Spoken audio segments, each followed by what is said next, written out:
Assalamualaikum, halo semua. Selamat datang lagi di channel random ini.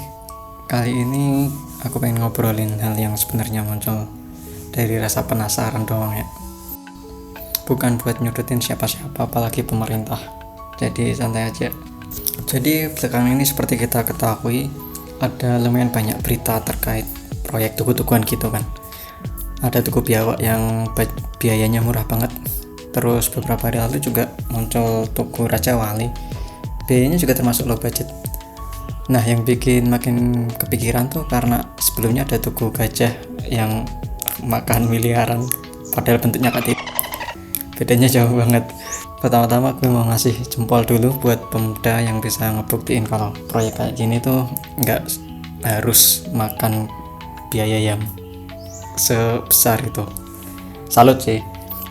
Tapi jujur sebagai rakyat jelata yang cuma numpang lewat tiap lihat tugu tuh, gue jadi mikir kenapa sih pemerintah kayak seneng banget bikin tugu, patung, gapura dan sejenisnya. Maksudku bukannya nyalahin ya, tapi kayak emang ini prioritas gitu.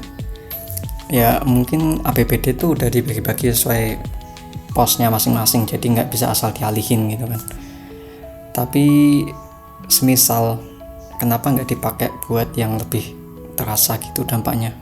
Mungkin jalan rusak dulu, saluran air, atau ngeratain pembangunan di desa-desa gitu, ketimbang hanya buat tugu gitu loh. Jadi mungkin bisa dipakai buat yang emang nyentuh langsung ke warga. Mungkin ada yang dari kalian ngerti soal gimana sih perencanaan proyek pemerintah, mungkin boleh jelasin dikit di komentar gitu. Aku penasaran, jadi kenapa proyek yang sifatnya simbolik gitu sering banget diprioritasin. Sekali lagi respect buat yang bisa bikin proyek low budget kayak tugu tadi. Aku cuma heran aja, beneran nggak urgent gitu nggak sih suatu daerah punya tugu? Atau emang ada nilai lain yang nggak kelihatan di permukaan? Sebenarnya nggak masalah sih suatu wilayah punya tugu, tapi kalau dari sudut pandang orang awam kayak aku sih, harusnya per kota aja gitu, satu, nggak perlu per kecamatan, dan skalanya sekalian besar, jadi bisa jadi tempat wisata. Misal kayak Semarang ada Tugu Muda, Jakarta ada Monas, ya semacam gitulah. Skalanya besar, dimaksimalin, jadi nggak per kecamatan ada patung-patung kayak gitu sih.